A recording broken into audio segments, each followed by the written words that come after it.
Continuamos con los principios. Ahora es el turno del principio de sustitución del scope. Tenemos al lado derecho un meme que más o menos nos da una idea de qué se trata este principio de sustitución. Se ven como patos, suenan como patos, pero si uno de ellos requiere baterías, probablemente tenemos una mala abstracción. Al final de los ejemplos vamos a entender a qué se refiere. Barbara Liskov definió lo siguiente: se debe apuntar o referenciar al tipo base de cada elemento, y la sustitución o substitución del mismo por cualquier elemento extendido no debe afectar el funcionamiento del sistema. Barbara Liskov era una matemática, ¿no?, que definió una relación donde explica que todas las clases, las subclases, ¿no?, si nos imaginamos una estructura de herencia, todas las subclases deberían poder ser reemplazadas siempre y cuando el método o la parte de código que se esté usando apunte a la clase base. ¿Cuál es el beneficio del principio de Liskov? Las funciones que usan punteros o referencias a las clases base pueden estar habilitadas para usar clases derivadas sin conocerlas. Probablemente estos conceptos están más relacionados al tema de la herencia. Sin embargo, es importante revisar en algunos ejemplos cómo es que este principio puede ser no cumplido y cómo deberíamos hacer para que se cumpla, ¿no?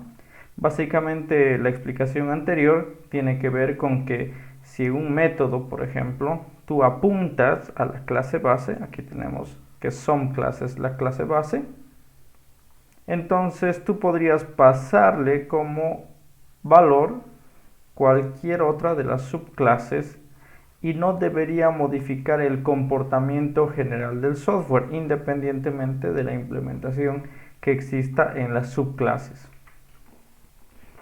Hay una importante aclaración que debemos hacer en esto y tiene que ver con nuestros principios en programación orientada a objetos. Cuando comenzamos a aprender herencia particularmente, existe una relación que mucha literatura la utiliza, de hecho muchos ejemplos están presentes, que son válidos para comprender lo que es la herencia. Sin embargo, en la práctica esta relación es insuficiente. Veamos algunos ejemplos. Si nosotros utilizamos es una como la relación entre dos clases, en este caso un cuadrado es un rectángulo o un avestruz es un ave, podemos asegurar que estamos correctos por lo menos en el mundo real, es decir, en la geometría conocemos que un cuadrado es un rectángulo y en la zoología que un avestruz es un ave. Sin embargo, esta relación, según Barbara Liskov, es insuficiente cuando se trata de diseño de software. Un error bastante común es pensar que la programación orientada a objetos ha sido diseñada para representar el mundo real tal y como es, lo cual no es cierto. La intención de la programación orientada a objetos es para modelar y abstraer, es decir, encapsular en varias clases el comportamiento específico de ciertas implementaciones, no necesariamente alineadas al modelo real, sino más bien alineadas al modelo de negocio que se pretende implementar. Entonces, esta relación es un o es una debería ser reemplazado por esta pregunta: ¿es sustituible por? Vamos a ver, ¿un cuadrado es sustituible por un rectángulo? Podría ser que sí, podría ser que no. Si por ejemplo nosotros imaginamos, ¿no?, podrían imaginar un juego de Tetris, por ejemplo, donde hay un espacio para un cuadrado, ¿podría ser sustituible por un rectángulo? Tal vez sí, parcialmente, pero en otro contexto tal vez no. Es lo que vamos a investigar hoy o lo que vamos a mostrar en el código. Por otro lado, ¿un avestruz es sustituible por otra ave? Probablemente sí, dependiendo del contexto. A continuación vamos a estudiar esto utilizando el ejemplo del cuadrado y para eso es importante conocer la implementación. Entonces, vamos a comenzar implementando una pequeña clase que va a ser el rectángulo. Muy bien, implementamos rectángulo. Rectángulo básicamente va a tener dos propiedades. Va a tener de tipo privado un entero. Vamos a manejar solo enteros para esta clase, no es necesario ir más allá. El ancho, y vamos a tener otra clase, otra propiedad, perdón.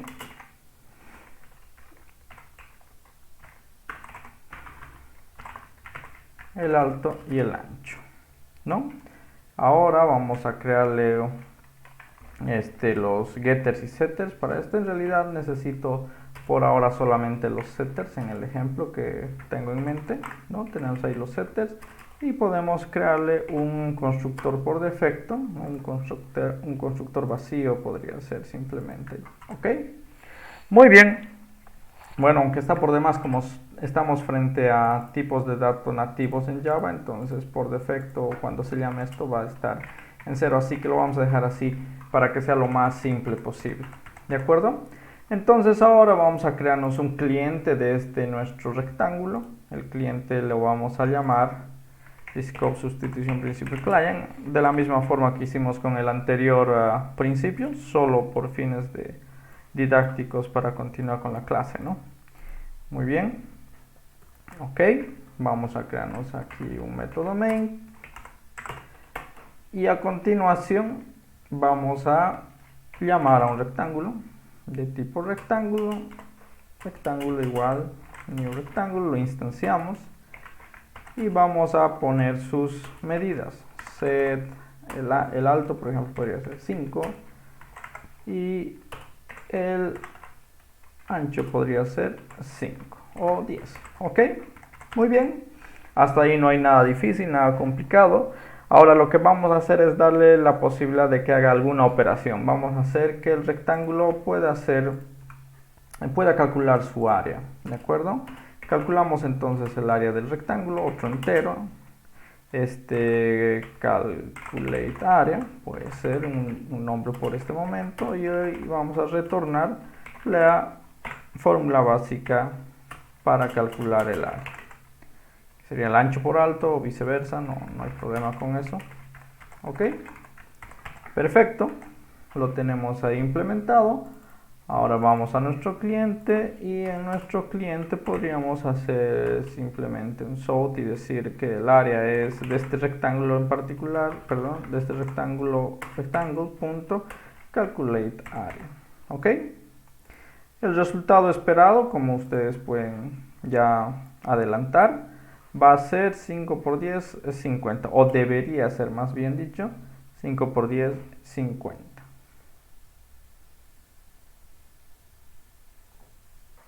Muy bien, veamos lo que sucede.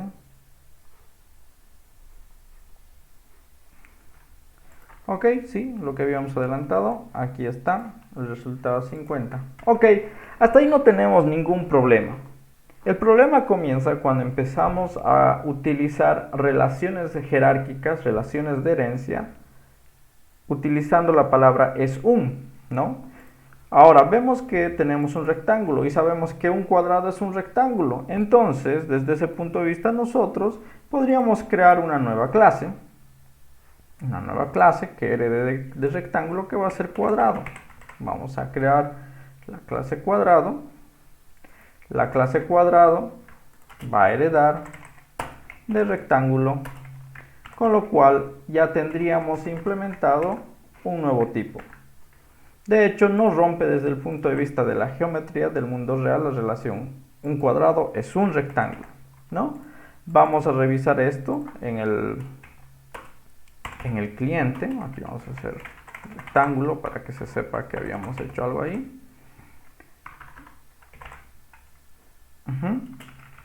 Perfecto, simplemente para que se vea un poco mejor la salida. Ahora vamos a crear un square, o utilizando polimorfismo podríamos utilizar lo mismo, ¿no?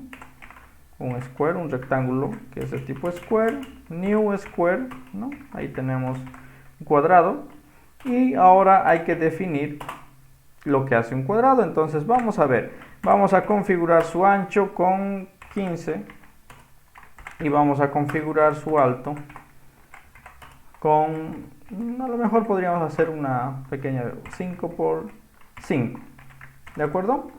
Entonces aquí la salida obviamente va a ser 5 por 5, 25, ¿no? Square calculate area. Hasta ahí no hay ningún problema. De hecho, está bien. Para que esto realmente sea un cuadrado, el desarrollador o la documentación del proyecto debe indicarte que siempre debes colocar el ancho y el alto con la misma dimensión, puesto que eso es la esencia de un cuadrado, ¿no es verdad? Caso contrario, no sería un cuadrado o rompería la lógica. Por ejemplo, vemos aquí 5 por 20 para variar un poco con lo anterior. Si coloco esto deja de ser un cuadrado, o por lo menos el área de un cuadrado podría tener una ambigüedad grande, porque el primer desarrollador podría haber configurado el ancho en 5, por tanto está esperando un resultado de 25 en el cálculo del área, y el otro programador estaría esperando el área basado en la dimensión 20, ¿de acuerdo? Entonces tenemos un problema. Ok, somos desarrolladores y podemos arreglarlo. ¿Qué podemos hacer? Podemos, por ejemplo, podríamos hacer que cada vez que se configure, podemos hacer un override aquí. Podemos hacer un override del método de setear el ancho, ¿no?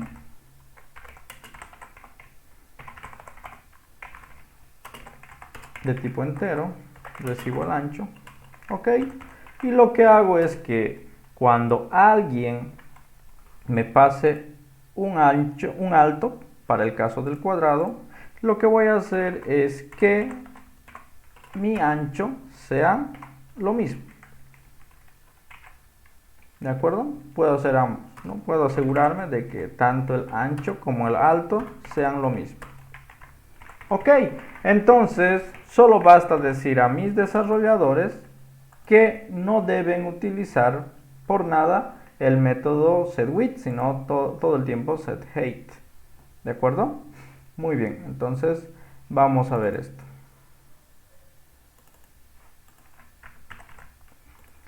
Si al desarrollador le decimos, ok, necesitas utilizar siempre el método setHeight, nunca utilices este, ok, hacemos un evento, una conferencia, o finalmente de desarrollador a desarrollador decidimos que esto va a ser así, entonces ya va a comenzar a funcionar, ¿no? Vamos a decir, ok, tú seteas el ancho y todo va a estar bien, ¿no? Entonces funciona. ¿O qué es lo que ha sucedido?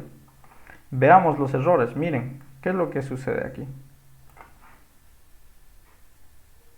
Si revisamos el código que hemos teóricamente solucionado, hemos metido un error, ¿no? En este caso el tema aquí se convirtió en recursivo, ¿no? No era necesario hacer esto, ¿no? Hubiera sido suficiente con sobreescribir que cuando se hace el ajuste de la altura, esa altura pasaba a ser el ancho. Ok, ha sido un primer error en un intento de poder solucionar o darle sentido a nuestro cuadrado. Dentro de los síntomas de un mal diseño, aparte de los que ya hemos conversado en las sesiones anteriores, existe otro que se llama viscosidad. La viscosidad es una forma de saber que el software no está bien diseñado porque el desarrollador está obligado a moverse por cosas sucias, empezar a hacer cosas que no parecen tan naturales para lograr un comportamiento que debería ser sencillo, como en este caso, ¿no? A propósito, hemos hecho una falla para demostrar de que estamos dando la vuelta, o sea, no está tan claro el diseño. Hay mucho por pensar y hay un claro problema de ambigüedad porque no sé cómo se va a utilizar. De hecho, miren, aquí tengo el primer resultado. Tenemos un 0. ¿Qué es lo que habrá sucedido? ¿Por qué es 0? A ver, cuando yo seteo el alto, pongo el alto, viene aquí y nunca se ha seteado el alto. Entonces podríamos hacer algo bastante sencillo. Podríamos decir, ok, super, vamos a llamar a la función padre, ¿no? Para evitarnos de tener que hacer algo recursivo, supuestamente, ¿no? Entonces vamos a ejecutar.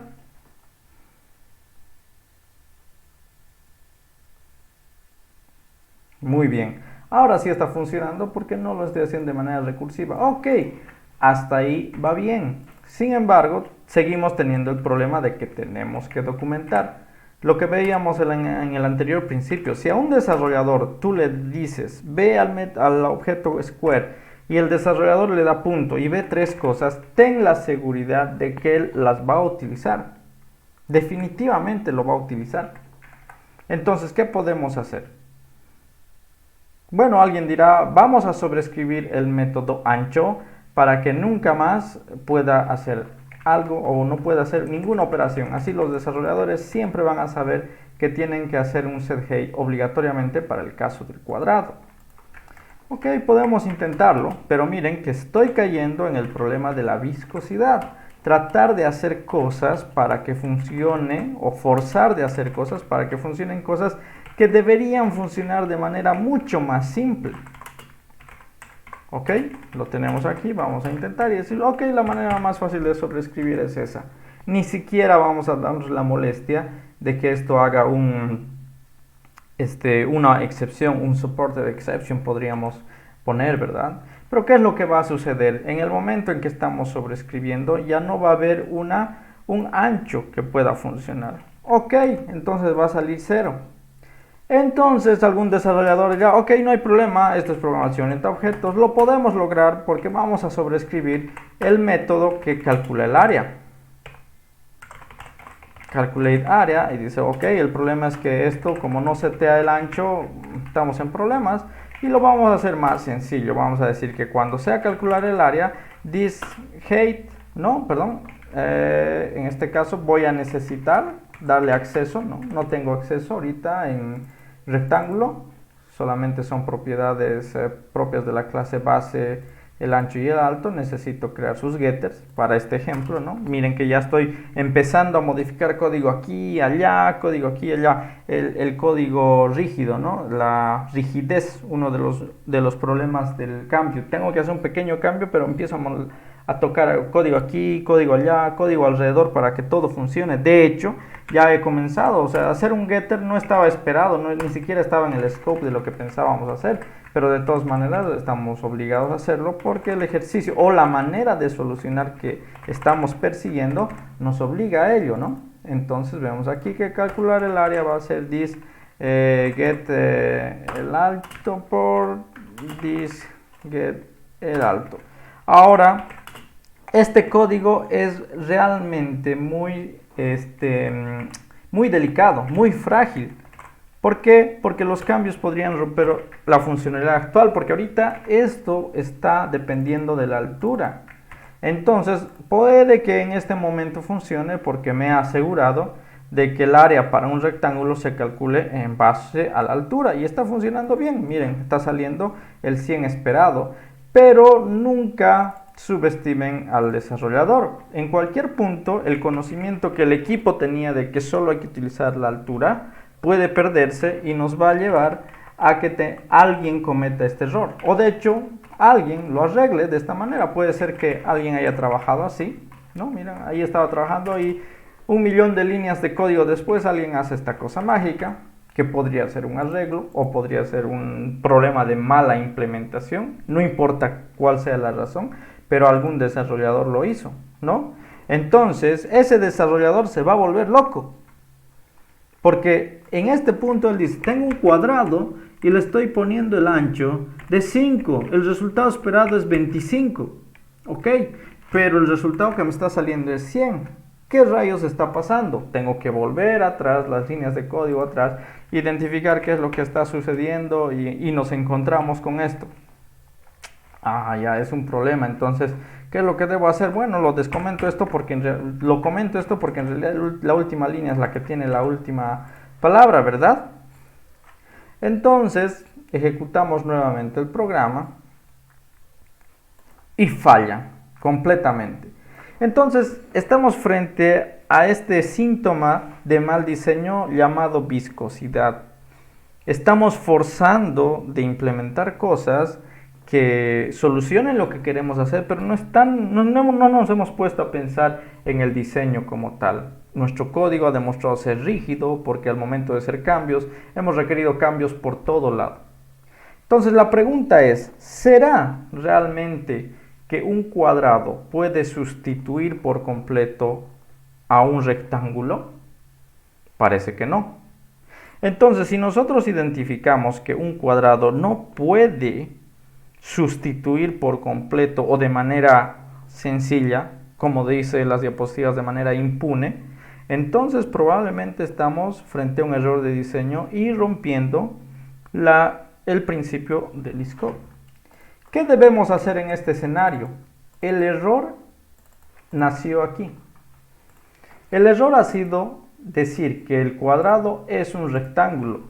En la práctica nos hemos dado cuenta que el cuadrado no es un rectángulo, porque tienen naturalezas distintas desde el punto de vista de implementación. El cuadrado, por ejemplo, tiene dos lados, dos lados que son idénticos. En cambio, el rectángulo, ¿no? El rectángulo tiene dos lados que son independientes. Dos lados independientes. Entonces, no son lo mismo. ¿Qué es entonces lo correcto? Lo correcto realmente es eliminar esta relación. Nos acabamos de dar cuenta que no tenían relación directa. Ok, lo eliminamos. Lo más sencillo, ¿no? Antes de eso voy a guardar este código para que lo vean. Vamos a decir que es como que tiene el error de la implementación. Lo vamos a comentar por aquí. LSP Square Issue. Lo voy a guardar así para que a partir de este error ustedes también puedan proponer su propia solución. Okay, no importa tanto que tengan detalles todavía de implementación. Muy bien, entonces ahora lo que vamos a hacer es cumplir a cabalidad Liskov. Liskov dice, el cuadrado no se relaciona con el rectángulo. Bueno, no es sustituible por, entonces lo más sencillo es quitar el cuadrado, la herencia del cuadrado, y al cuadrado le vamos a dar sus propias propiedades. En este caso podemos, puede ser cualquiera, width, height o size finalmente, o size para variar, o sea, no estamos cerrados a nada, ¿no? Entonces quito todo esto, esos override horribles que no nos permitían hacer una buena implementación. Vamos a crear un setter del size, ahí está, setter del size, correcto. Y por supuesto necesitamos calcular su área, this size multiplicado por this size. Ok, tenemos una clasecita aislada que funciona bien, o debería funcionar bien. Vamos a ver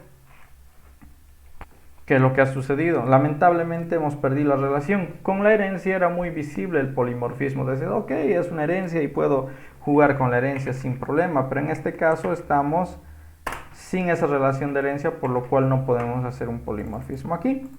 Ventajas, que ya no confundimos ninguno de los dos tipos. O sea, el rectángulo tiene sus propias propiedades y el cuadrado va a tener su propia propiedad, que en este caso es set size. Le vamos a poner, no sé, un 15. Bueno, en este punto ya realmente no interesa.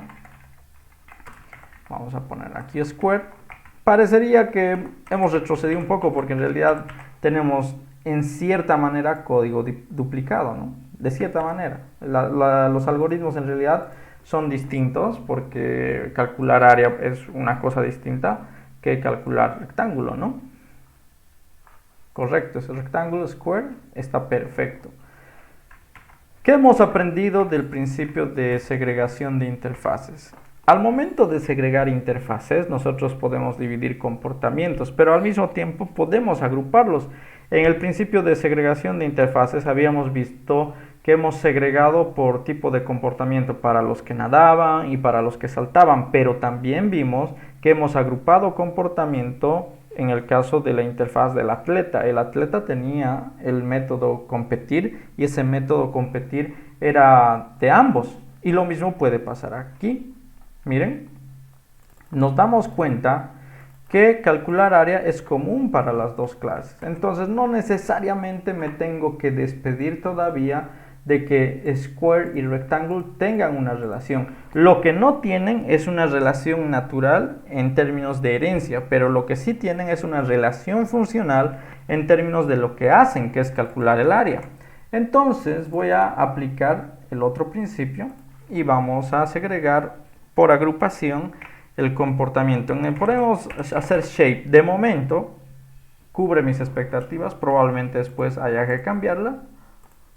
Tenemos aquí la interfaz y en la interfaz vamos a crear el método calculateArea y eso es todo. Ok, ahí tenemos la interfaz. Luego vamos a rectángulo y rectángulo le decimos, bueno, rectángulo, tú eres una figura, así que clasificas como figura, nos vale qué propiedades puedas tener. De hecho, miren, estos métodos getWidth y getHeight que exponían el dato interno ya puede ser eliminado. Antes era necesario que la clase rectángulo exponga sus datos con la finalidad de tener funcionalidad, lo cual revelaba también el síntoma de viscosidad en el desarrollo. En este caso es bastante sencillo, le hacemos aquí un override, ahí está, el override de la implementación del shape, ¿no? Y lo mismo va a pasar con square, square va a implementar shape, ok, y aquí tiene su propio algoritmo que es calculate area y es independiente de la implementación del rectángulo. Y está bien, no es código repetido, este algoritmo es distinto al anterior. ¿Ok? Vamos entonces al cliente del scope y en este caso volvamos al polimorfismo. Un rectángulo sí es una figura geométrica, ¿verdad? O sí puede ser reemplazado por otra figura geométrica. Básicamente es lo que estamos queriendo decir, ¿no? Pero hay un problema. ¿Qué es lo que ha sucedido? Shape no tiene estos métodos. Ok, no hay ningún problema. ¿Por qué? Porque nos estamos dando cuenta que solamente hemos abstraído el tema de calcular un área. Entonces lo que podemos hacer, si es que queremos ver en acción el polimorfismo, es lo siguiente, y esto tiene que ver con la implementación que hablábamos del scope hace un momento, que si apuntamos a la clase base, el método podría sustituir sin ocasionar problemas al sistema. Entonces vamos a crearnos aquí un método justamente public static, ok, static show area puede ser, bueno, no importa en realidad el nombre en este momento, y tenemos que apuntar a la clase base o la clase padre. En este caso es una interfaz, en vez de SomeClass, tenemos shape y es un shape. No le importa qué tipo de shape sea, no importa qué tipo de shape sea. Lo que hace este método es lo siguiente: va a calcular el área del shape. Perfecto, ahí lo tenemos. Entonces podemos reemplazar fácilmente show area del rectángulo, que es un shape, y show area del cuadrado, que también es un shape. Entonces vemos que a este método le podemos reemplazar por cualquier implementación de manera impune. Cualquier cambio que yo haga en la lógica que pueda haber aquí no va a afectar el funcionamiento del sistema, tampoco lo que haga aquí. Entonces cada vez estamos aislando más y más el comportamiento, que prácticamente es lo que habíamos hablado la pasada vez. Queremos lograr esto, estamos aislando cierto comportamiento para que los cambios que se den solo afecten esa pequeña área, ¿de acuerdo? Entonces volvemos a donde estábamos, ¿ok? Y tenemos lo siguiente.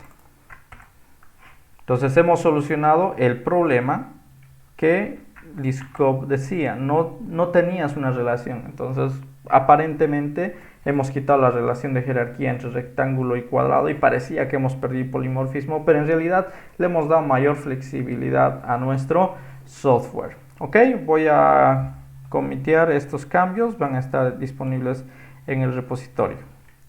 Gracias por su atención. Con esto terminamos este principio.